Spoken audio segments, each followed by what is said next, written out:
मरिबा परे सबको ना जलिबार कष्ट अनुभव हुए ना ही कहा लुहरी ताको फरक पड़े। सेथिपाई आदर आउ इज्जत करिबार अछि तेबे समय थाउ थाउ कर, नहले शशेरे अवशोष कले भी काहाको किछि फरक पड़िबनी। किए केबे कौन करिथिला एपरि अतीत को नहीं काहाको खराब कि भल कह नाही। समय सब किछि बदलई दिए। आज जहाको भल कहिबो सी काली खराब होई जिवो, आउ आज जी खराब सी काली भल होई जिवो। खराब लोक आपणक भल गुण को भी घृणा करती, आउ भल लोक आपणक खराब गुण जानिकी भी आपण को भल पाती। जीवा लोक जीवा पाई बाहाना पाई जाए, ताकू खोजिबाकू पड़ेनी। रहिबा लोक तो बास टिके भल पाइबा आउ स्नेहरी सारा जीवन रहिबाकू बाहाना पाई जाए। अंध जेबे आखि पाई जाए, प्रथमे सी सेही बाड़ी को छाड़ी दिए जार सहारा रे सी दिने बाट चलुथिला। किछि मनीष भी सही परी अल्प किछि हासिल करनेले सी सेही मनीष को भूली जाए जी ता पई समस्त को भूली जाइथिला। चेहरा सफा हेले मनरे दाग, सामनारे ताली पछरे गाली, मुहरे मिठा भितरे कटु। एपरि लोकंक एठी अभाव नहीं, तथापि तांको सह मिसिबाकू हुए, कारण कली चुकर नियम इए। दिखाणिया संसार रे समस्ते बाहरु किछि आउ भितरु अन्य किछि होई जाइछंती। किए बाहरे हसी भितरे जळुची तो किए कांदीबार मिछे अभिनय करी आउ कहार लुहर सौदा करुची। केबे समय पाइले निजको पढ़े निय, अतीतर भूल पृष्ठा को ध्यानर सह पढ़, सेथिरु मिलिथिबा शिक्षा को मने रख, आउ सब भूली जाओ। मने रख जहा तुमे निज ठारू शिखि पारिबो ताहा तुमको कोनोसी पुस्तक भी शिखाई पारिबो नाही। फालतू खर्च करिबा पूर्वरु सेही लोकंको करज सुझि दियो जिए आपण को भल मनीष भाबी उद्धार देइथिला। दिनकर कथा जेबे श्री हनुमान सीता माता को ठाब करने को लंका जाऊथांती, मैनक पर्वत श्री हनुमान को कहले, हे पवन पुत्र श्री राम भक्त हनुमान, मोर आतिथ्य को स्वीकार करंतु, आसंतु एठारे किछ समय विश्राम करंतु। अनेक समय यात्रा करिबारे आपण थकी जाइथिबे, आसंतु एही पवित्र एवं शांतिपूर्ण वातावरण रे प्रकृति को उपभोग करंतु। हनुमान कहले, हे पवित्र मैनक पर्वत, मते निमंत्रण देइथिबारु आपण को आंतरिक धन्यवाद।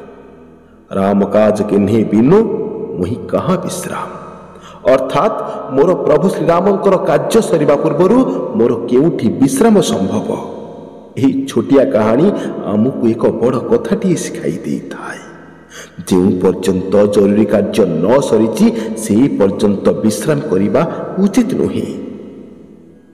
जदि तुमे तांकु भूलिबाकू चाहुच, तांको धोखा को भूली पारुन, सी बारंबार तुमको ब्लॉक करूछंती तथापि तुमे तांकु कॉल करूछ, सी तुमको अवॉइड करूची आ तुमे तांको सह कथा हेबाकू चेष्टा करूछ। शेषरे थकी जाई तांकु भूलिबाकू चेष्टा करूछ, आउ जेते थर तांकु भूलिबाकू चाहुछ सी सेते अधिक मने पडुछंती। तेबे बंधु, तुमे गोटे भूल करूछ, सेथिपाई तुमे तांकु भूली पारुन, आउ ताहा हेउची तुमे तांकु भूलिबाकू चाहुछ। हाँ बंधु, तुमर मुंड कोनोसी मोबाइल रो डिवाइस नोही कि तुमको कोनोसी एप्लिकेशन भल लागला नाही आउ तुमे ताकु अनइंस्टॉल करि देबो किंबा ताकु डिलीट करि देबो। कारण खोज ताकु भूलिबा पाई किछि एमिति कारण जहा ता ठारू भी अधिक जरूरी होइथिबो। चलो, जदि कारण न पाउच तेबे मु तुमको कारण देउची, बस मन दे सुन आउ फील करने को चेष्टा कर। तुमे कौन जीवन रे सब किछि पाई सारिच? उत्तर 100% रु 1% भी नहीं। छक बजार रे ठिया होई कौन निजे इच्छा करुवा सब जिनिस को तुम खाई पारुछ? फ्लिपकार्ट, अमेजन भली ऑनलाइन एप्लिकेशन रु निज इच्छा मुताबक सब किछि ऑर्डर करि पारुछ? धनी भली बंचिबा को कहूनी, किंतु कौन तुम सब छोट छोट इच्छा को पूर्ण करि पारुछ? कमेंट रे निश्चय उत्तर रखंतु एवं आपण केउ जिल्लारू ताहा मध्य जणांतु। ବନ୍ଧୁ ସବୁ ଛାଡ଼ି ଦିଅ, ଗୋଟେ ଭଲ ଢଙ୍ଗର ଡ୍ରେସ୍ଟିଏ ବି ତୁମେ କ'ଣ ନିଜ ପସନ୍ଦ ହିସାବରେ କିଣିପାରୁଛ? ଆଉ ଏସବୁ ପାଇଁ କ'ଣ ଦରକାର? ଏସବୁ ପାଇଁ ପଇସା ଦରକାର। ବାପ ମାଙ୍କ ସ୍ୱପ୍ନକୁ ବି ଭୁଲିଯାଅ, ଥରେ ନିଜ ସ୍ୱପ୍ନ କଥା ଭାବ। ତୁମେ କ'ଣ ଏବେ ଠିକ୍ ସେ ବଞ୍ଚୁଛ? କ'ଣ ଏତିକି ଯଥେଷ୍ଟ ନୁହେଁ କି ଜଣକୁ ଭୁଲିବାକୁ? ଓକେ, ଆଜିଠାରୁ ତୁମେ 1 ବର୍ଷ ପଇସା ସେଭିଂ କର, ତାପରେ କୁହ କ'ଣ ସେତିକି ପଇସାରେ ତୁମେ ସାରା ଜୀବନ ଖୁସିରେ କାଟିପାରିବ? ବନ୍ଧୁ, ରିଲ୍ ଲାଇଫ୍ରୁ ଥରେ ବାହାରିକି ଆସି ରିଏଲ୍ ଲାଇଫ୍କୁ ଥରେ ଭଲସେ ଦେଖ। କଳ୍ପନାର ଦୁନିଆରେ ସବୁ ସମ୍ଭବ, କିନ୍ତୁ ଅସଲ ଜୀବନ ସମ୍ପୂର୍ଣ୍ଣ ଅଲଗା। ଆଉ ତୁମକୁ ଏଇଠି ଅସଲ ଜୀବନରେ ବଞ୍ଚିବାର ଅଛି। ଇଜ୍ଜତ ଇଜ୍ଇକ୍ୱାଲ୍ ଟୁ ପଇସା, ପ୍ରତିଷ୍ଠା ଇଜ୍ଇକ୍ୱାଲ୍ ଟୁ ପଇସା, ସମସ୍ତଙ୍କର ସାଥ ଇଜ୍ଇକ୍ୱାଲ୍ ଟୁ ପଇସା, ଜୀବନରେ ଖୁସି ଇଜ୍ଇକ୍ୱାଲ୍ ଟୁ ପଇସା, ଆଉ ପଇସା ଇଜ୍ଇକ୍ୱାଲ୍ ଟୁ ନିଜର ସାମର୍ଥ୍ୟ। ଯୋଗ୍ୟତା ବଢ଼ାଅ ବନ୍ଧୁ, ଯୋଗ୍ୟତା ବଢ଼ାଅ। ତୁମେ ଯାହା ପଛରେ ଯେତେ ଦୌଡ଼ିବ ସିଏ ତୁମଠାରୁ ସେତେ ଦୂରେଇ ଯିବ। ବସ୍, ଟ୍ରେନ୍ ଆଉ ପ୍ରେମ ଏମାନଙ୍କ ପଛରେ ନ ଦୌଡ଼ି ନିଜକୁ ଏତିକି ଯୋଗ୍ୟର ବନାଅ କି ସମସ୍ତେ ତୁମ ପଛରେ ପଡ଼ିବେ। ବସ୍ ପାଇଁ ଦୌଡ଼ିବାକୁ ପଡ଼ିବନି, ତୁମ ପାଇଁ ନିଜର କାର୍ ଥିବ। ଟ୍ରେନ୍ ପାଇଁ ଅପେକ୍ଷା କରିବାକୁ ପଡ଼ିବନି, ଫ୍ଲାଇଟ୍ର ପାସ୍ ତୁମ ପାଇଁ ଆଭେଲେବଲ୍ ଥିବ। ଆଉ ନିଜକୁ ସେତିକି ଯୋଗ୍ୟତା ଦେବା ପାଇଁ ସେତିକି ସାଧନା କରିବାକୁ ପଡ଼ିବ, ସେତିକି ନିଜ ପାଇଁ ଲଢ଼ିବାକୁ ପଡ଼ିବ।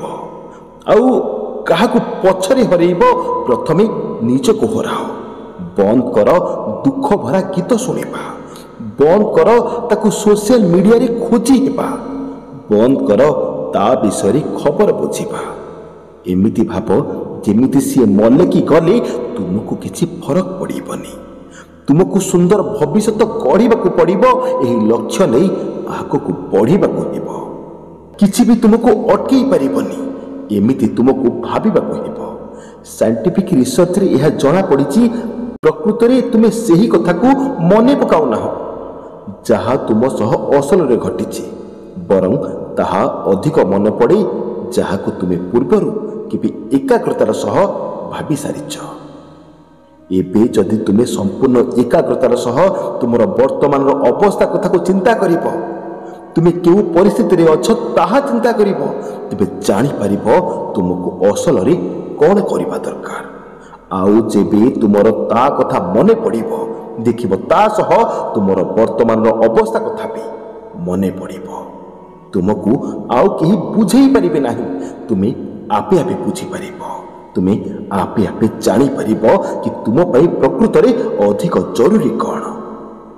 ତୁମକୁ ଲାଗୁଥିବ ତୁମ ଅବସ୍ଥା ସମସ୍ତଙ୍କ ଠାରୁ ଅଧିକ ଖରାପ, ଆଉ ତୁମକୁ ତାହା ହିଁ ଜଣାଇବାକୁ ମୁଁ ଚେଷ୍ଟା କରୁଛି। ବିଶ୍ୱାସ କର, ତୁମ ଅବସ୍ଥା ସତରେ ବହୁତ ଖରାପ।